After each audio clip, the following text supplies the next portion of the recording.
Jesus wasn't really nice, per se. He was pretty straightforward, pretty direct. He loved to give examples. He loved to listen. He loved to speak the truth with love. There was one time recorded, that he lost his temper. But keep in mind, he didn't sin.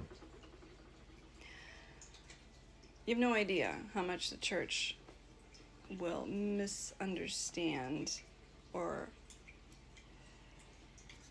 confuse anger with sinning. Your actions when you're angry is what you need to be careful about. He stood up for truth. And when you notice what provoked his anger, what was it that really provoked his anger? It was the hypocrisy. The hypocrisy of people in high places, priests, the high priest at the time, parading themselves, twisting scripture, taking advantage of the poor, of the public, using their power for evil, for manipulation. He hated the hypocrisy. And that is my biggest pet peeve. I cannot stand a person who's a hypocrite.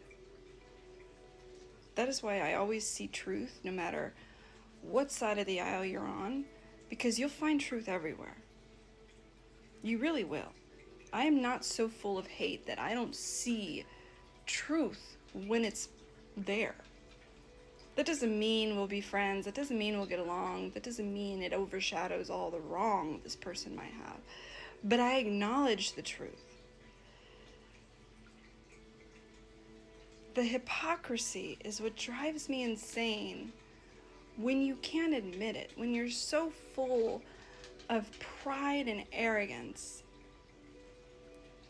It will really make you lose your temper. Dealing with people that are so hard-headed that they just refuse to budge mentally. Even when the truth is there, they won't even give it the time of day.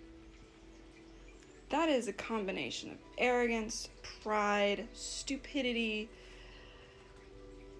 The list can go on.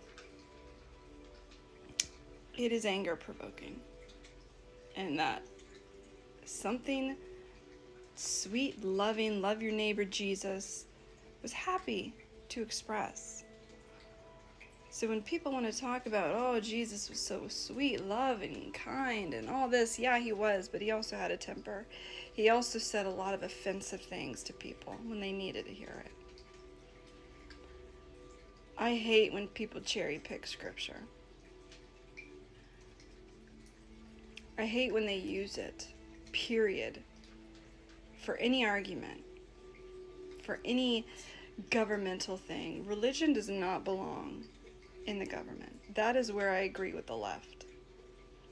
It does not belong in government.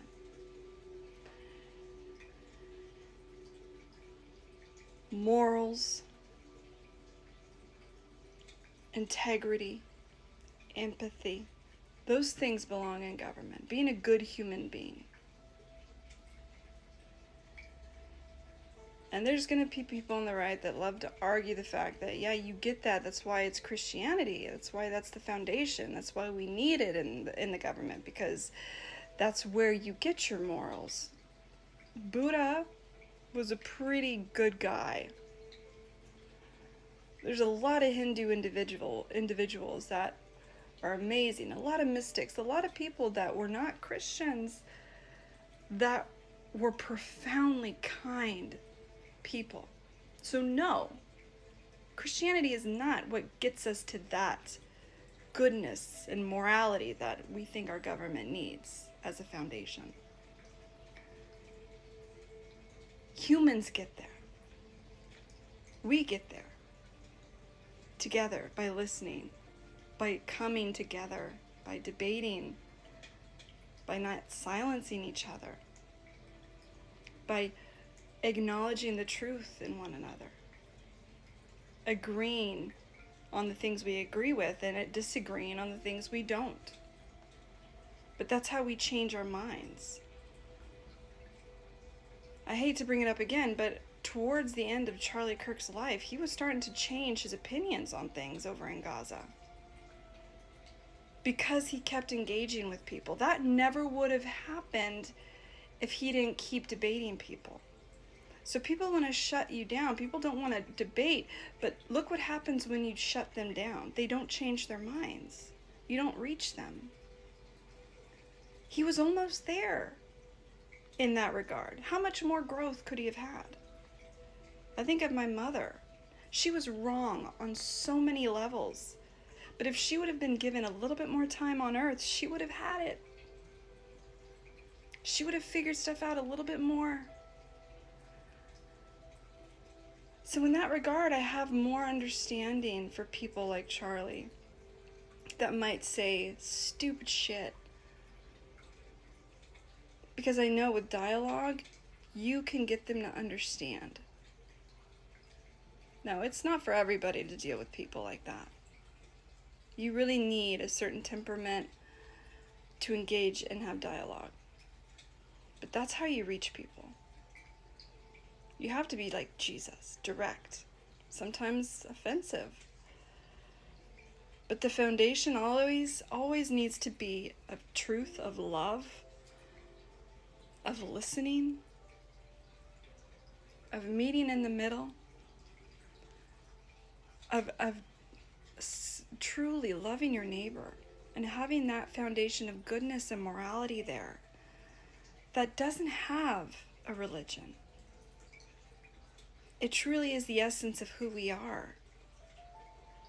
We have that conviction, and we're judged on that conviction when we die.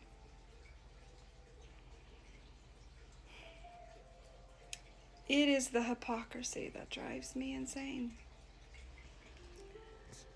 I can get along with anybody, no matter what you believe, as long as you're not a hypocrite.